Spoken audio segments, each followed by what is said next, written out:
नमस्कार, मैं डॉक्टर जेके और आप देख रहे हैं मेरा YouTube channel health awareness with JK. आज की वीडियो में आपको बताऊंगा कॉन्स्टिपेशन। कॉन्स्टिपेशन क्यों होता है, क्या है, इसी के बारे में आज की बताऊंगा।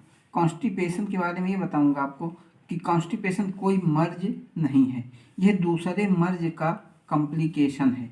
उसके लक्षण हैं या यदि कॉन्स्टिपेशन होने लगा है तो हमें इंडिकेट करता है कि कॉन्स्टिपेशन हो रहा है, तो हम संभल जाएं कि हमको ये डिसीज़ हो रही है, डिसीज़ होने वाली है। उन्हीं डिसीज़ के बारे में बताऊंगा और कॉन्स्टिपेशन कैसे होता है ये बताऊंगा।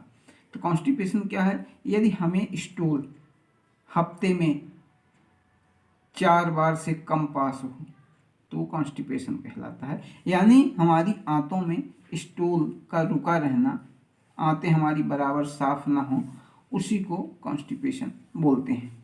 अब कॉन्स्टिपेशन के कॉज क्या क्या हो सकते हैं? मेनली जो है वो एक तो डिसीज़ ऑफ डाइजेस्टिव ट्रैक्ट, यदि हमारे डाइजेस्टिव सिस्टम में कोई डिसीज हो जाए तब कॉन्स्टिपेशन का कारण समझ में आता है कि कॉन्स्टिपेशन है। दूसरा, यदि हम कोई मेडिकेशन ले रहे हैं तो साइड इफ़ेक्ट ऑफ मेडिकेशन, कोई मेडिसिन डायबिटीज़ की ले रहे हैं, हार्ट की ले रहे हैं, या आयरन टेबलेट ले रहे हैं, या मल्टीविटामिन की ले रहे हैं, उसकी वजह से भी हमें कॉन्स्टिपेशन हो सकता है। या पार्ट ऑफ सिस्टमिक डिसीज, यदि कोई सिस्टमिक डिसीज है उसमें भी हमें कॉन्स्टिपेशन हो सकता है। और चौथा सबसे बड़ा कारण है डाइटरी फैक्टर, यानी खाने पीने की लापरवाही की वजह से हमें कॉन्स्टिपेशन हो सकता है। लेकिन आप ये बताएं कि कॉन्स्टिपेशन 40 के बाद ही ज़्यादा परेशान करता है। ज़्यादातर कॉन्स्टिपेशन किसी को हो जाता है लेकिन वो टेम्परेरी रहता है और ठीक भी हो जाता है, लेकिन 40 जब उम्र 40 वर्ष हमारी ढकती है तब हम परमानेंट कॉन्स्टिपेशन के कैप्चर में आ जाते हैं। तो उस कंडीशन में हमें क्या करना चाहिए, क्यों होता है कॉन्स्टिपेशन, इस बात पर हमें ध्यान देना चाहिए। मेनली कॉन्स्टिपेशन क्या होता है कि जब हमारी बॉडी जो है डिहाइड्रेटेड हो जाती है, यानी हमारे शरीर में पानी की कमी रहे, उसी वजह से हमारे आंतों में जो जल रहता है, वाटर रहता है, वो अवशोषित कर लिया जाता है, तभी तो स्टूल सूख जाता है, उसका वॉल्यूम कम हो जाता है, जिससे पैरालाइटिक मूवमेंट कम हो जाता है और हमें कॉन्स्टिपेशन हो जाता है। ये ऐसा क्यों होता है? ऐसा आपको मैं जनरली समझा रहा हूँ कि ऑस्मोसिस, आप देखे होंगे ऑस्मोटिक प्रेशर जो होता है, ऑस्मोसिस के बारे में आप फिजिक्स में पढ़े होंगे। उसमें क्या होता है कि वाटर एक सेमी परमेबल मेम्ब्रेन होती है, अर्धपारगम झिल्ली, जिसमें क्या होता है कि हाई कंसंट्रेशन की तरफ से लो कंसंट्रेशन का वाटर चला जाता है, उच्च सांद्रता से लो सांद्रता वाला वाटर जाता है। वही फिनोमिना हमारे बॉडी में होती है, उसमें कोई एनर्जी नहीं लगती, कुछ नहीं लगता, वही चीज़ होता है। अब यदि हम देखिए, बचपन से हम फास्ट फूड, डाइटरी हमारी जो फैक्टर हैं, मतलब कार्बोहाइड्रेट वाली डाइट, चिकनी फूड मटेरियल सब कुछ खाते हैं, लेकिन बचपन में वो हमें समस्या नहीं होती। इसलिए नहीं होती क्योंकि हमारा डाइजेस्टिव सिस्टम ठीक रहता है, अच्छे से पच जाता है, और जब पच जाता है कोई दिक्कत हमें नहीं रहती, इसलिए हमको कॉन्स्टिपेशन नहीं होता। लेकिन जब हमें कोई दिक्कत आने वाली रहती है, हमारे शरीर में पक्का हो जाता है कि अब हमको डायबिटीज़ होने वाली है, या हमारे ब्लड में कोलेस्ट्रॉल की मात्रा ज़्यादा हो गई, हमें हार्ट डिसीज होने वाली है, तब फिर 100% कॉन्स्टिपेशन आपको होने लगेगा। ये कॉन्स्टिपेशन का सबसे बड़ा इंडिकेशन है। कॉन्स्टिपेशन है तो आप लापरवाही बिल्कुल ना करें। कॉन्स्टिपेशन इसलिए होता है क्योंकि जब हम अपनी डाइटरी हैबिट की वजह से लापरवाही पूर्वक ज़िंदगी जीते हुए अपनी जवानी बिता देते हैं, उस समय हम स्वस्थ रहते हैं, हमें ना कॉन्स्टिपेशन होता है, सब कुछ हमारा खाना पच जाता है, एकदम हम फिट रहते हैं, हम समझते हैं कि हमको कुछ नहीं हुआ। लेकिन जब हमारी उम्र 40 होने लगती है, 40 के बाद, तब हमको डायबिटीज़ और कार्डियक प्रॉब्लम होने लगती है। अब जब ये सब हम अनियमित दिनचर्या शुरू से बिता रहे हैं तो 40 वर्ष होते होते ये समझिए कि कुल मिला के ये मानिए कि हमारा ब्लड गाढ़ा हो जाता है, हमारा खून जो है वो गाढ़ा हो जाता है। गाढ़ा क्यों हो जाता है? क्योंकि उसमें शुगर भी आ चुका रहता है, इंसुलिन भी हो जाता है, कोलेस्ट्रॉल भी हो जाता है। ये सब चीज़ें जब हमारे खून में मिल जाती हैं, मिल मिल के खून को गाढ़ा कर देती हैं, तो फिर क्या होता है कि गाढ़ा खून जो रहता है वो ऑस्मोसिस के प्रोसेस के कारण हमारे आसपास या इंटेस्टाइन में जो वाटर है, फ्लूइड है, वो ब्लड की तरफ खींच जाता है, क्योंकि ब्लड को सर्कुलेशन तो चाहिए। सर्कुलेशन पूरे शरीर में सर्कुलेशन के लिए वो अपनी क्वालिटी मेंटेन किए रहेगा। ज़्यादा गाढ़ा है तो पतला होगा ताकि ब्लड सर्कुलेशन बराबर होता रहे। उसको मेंटेन करने के लिए वो आंतों में जो फ्लूइड रहता है, वाटर रहता है, उसको अवशोषित कर लेता है अपनी तरफ। अब वो अवशोषित क्यों करेगा? यदि हम डिहाइड्रेटेड होंगे, हमारे शरीर में पानी की कमी होगी, तब भी वो अवशोषित करेगा। पूरे शरीर का पानी ब्लड वेसल्स अवशोषित कर लेंगी, क्योंकि ब्लड को फ्लो करना है। और यदि हमारे खून में गाढ़ापन आ गया है, तब भी वही काम होगा।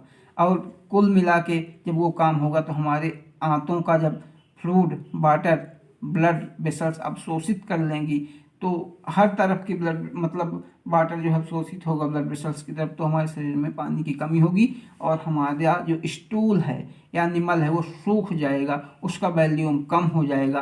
और जब वॉल्यूम कम होगा तो पैरालाइटिक मूवमेंट हमारे कम हो जाएंगे और स्टूल बराबर पास नहीं होगा, जिससे हमें कब्ज की शिकायत हो जाएगी। तो ये मेन कारण है कब्ज होने का। मतलब कि कब्ज होना यानी हमें हमारे शरीर में कोई ना कोई रोग आने वाला है। यदि हमें डाइजेस्टिव ट्रैक्ट वाली डिसीज नहीं है और हम कोई मेडिसिन नहीं ले रहे हैं और अभी तक स्वस्थ रहे हैं, फिर हमको 40 के बाद ये दिक्कतें होने लगी हैं, कॉन्स्टिपेशन की समस्या होने लगी है, तो हमको बिल्कुल अलर्ट हो जाना चाहिए, क्योंकि हमें डायबिटीज या तो कार्डियक प्रॉब्लम होने वाली है। कॉन्स्टिपेशन का इंडिकेशन ये है। यदि हम सब कुछ स्वस्थ होने के बाद भी हमें कॉन्स्टिपेशन होने लगा है, हमें कोई जीआईटी की डिसीज नहीं है, हमारे इंटेस्टाइन सही हैं, तो ये समझ जाइए कि आपको डायबिटीज और हार्ट की प्रॉब्लम होने वाली है। आप बिल्कुल सतर्क हो जाइए और उस कॉन्स्टिपेशन को नज़रअंदाज न करिए, उसके इलाज के बारे में सोचिए। तो कॉन्स्टिपेशन को दूर करने के लिए घरेलू उपाय मैं आपको बता रहा हूँ, जो कि 100% कारगर है, कि बिना किसी दवाइयों के आप बिल्कुल ठीक हो जाएंगे। आप जो कुछ भी खा रहे हैं, सिर्फ यदि आपको कॉन्स्टिपेशन की शिकायत है, अभी आपको डायबिटीज डायग्नोस नहीं हुई है, अभी हार्ट डिसीज आपको हुई नहीं है, सिर्फ कॉन्स्टिपेशन से शुरुआत हुआ है, तो आप सबसे पहले तो पानी आप ज़्यादा से ज़्यादा पिएं। यानी कम से कम 3 लीटर पानी पूरे दिन में पी लीजिए, ताकि 2.5 से 3 लीटर यूरिन आपको डेली हो। फ्रिज का पानी बिल्कुल आप पीना बंद कर दीजिए। यदि आप ठंडा पानी पीना पसंद करते हैं तो मिट्टी के जो घड़े आते हैं, मिट्टी के बर्तन में पानी रखा हुआ पीजिए, वो पानी नुकसान नहीं करेगा, लेकिन फ्रिज का पानी आपको बहुत नुकसान करेगा। पहली बात आप ध्यान रखिए। दूसरी बात, पानी आप थोड़ा थोड़ा पीजिए, घटघटा के नहीं पीना है। यानी पानी पीना है 2.5 से 3 लीटर कम से कम, और आपको सिप बाय सिप पीना है, थोड़ा थोड़ा पानी पीना है। खाना खाने से आधे घंटे पहले या बाद में पिएं, खाना के बीच में न पिएं। हो सके तो 1 घंटे का गैप करिए। संभवतः सुबह शाम कुनकुना पानी पी लें हल्का, वो सबसे बेहतर रहेगा। फिर आप अब आज के समय में खाना पीना जो भी खाएंगे, उसका ग्लाइसेमिक लोड बहुत रहता है, उसमें शुगर की मात्रा बहुत रहती है। आप सोचते हैं कि गेहूं की रोटी में शुगर नहीं होता, लेकिन वो भी बहुत मीठी होती है, उसमें भी शुगर होता है। आप किसी चीज़ की भी रोटी खाएं, किसी भी चीज़ की रोटी खाएं, उसमें आप पालक के पत्ते या मेथी के पत्ते या मूली के पत्ते छोटे छोटे छोटे छोटे टुकड़ों में करके उस आटे में, जब आटे को गुथवाएं, उसमें मिलवा लीजिए और उससे बनी रोटी को आप खाइए। मतलब आपकी रोटी में पालक के पत्ते या तो मूली के पत्ते या मेथी के पत्ते, ये पत्ते 50% मिला लीजिए। उसमें आप क्या होगा कि रोटी में फाइबर्स की मात्रा बढ़ जाएगी। ये काम आप करिए। रोटी कोई भी, गेहूं की खाइए, चने की खाइए, कोई भी, उसमें पत्ते जरूर मिलवा के खाइए। फिर तीसरी बात, पहली बात पानी की मात्रा बढ़ाइए। और दूसरी बात, आप किसी भी आटे में, जो भी जिस आटे की रोटी खाएं, उसमें पत्तेदार सब्जियां मिलवा लीजिए। और खाने में सब्जी की मात्रा ज़्यादा खाएं, सब्जी कम ना खाएं, सब्जी की मात्रा डबल कर दें, जितना खा रहे हैं उतना। और पहली बात तो पानी हो गई। दूसरी बात, आप किसी भी आटे में जो जिसकी रोटी बनवाएं उसमें सब्जी मिलवा दीजिए और सलाद का सेवन ज़्यादा से ज़्यादा करें। इससे आपकी पूरी बॉडी डिटॉक्स हो जाएगी। यदि आप सलाद पेट भर सुबह खा लेंगे, उससे क्या होगा कि कैसा भी होगा, क्योंकि ये फाइबर जो होते हैं अपने से 8-10 गुना ज़्यादा वाटर एब्जॉर्ब करते हैं। तो जब ये फाइबर आपके जाएंगे इंटेस्टाइन में तो वाटर एब्जॉर्ब करेंगे, उससे स्टूल का वॉल्यूम बढ़ेगा और इंटेस्टाइन का पैरालाइटिक मूवमेंट चालू हो जाएगा और आपको कब्ज नहीं होगा, स्टूल आपका पास आउट हो जाएगा। तो पानी की मात्रा, आटे में आप हरी सब्जियां मिला के रोटी बनवाएं, पत्तेदार सब्जियां, और तीसरा क्या है, सलाद का भरपूर सेवन करें। यदि ऐसा आप प्रयोग करते हैं तो बिल्कुल आप कब्ज से मुक्त हो जाएंगे, कब्ज बिल्कुल आपका ठीक हो जाएगा। यदि मेरा चैनल आपको पसंद आया है, मेरा वीडियो, तो मेरे चैनल को सब्सक्राइब जरूर कर दें तथा इस वीडियो को ज़्यादा से ज़्यादा शेयर करें। धन्यवाद। आपका दिन शुभ हो।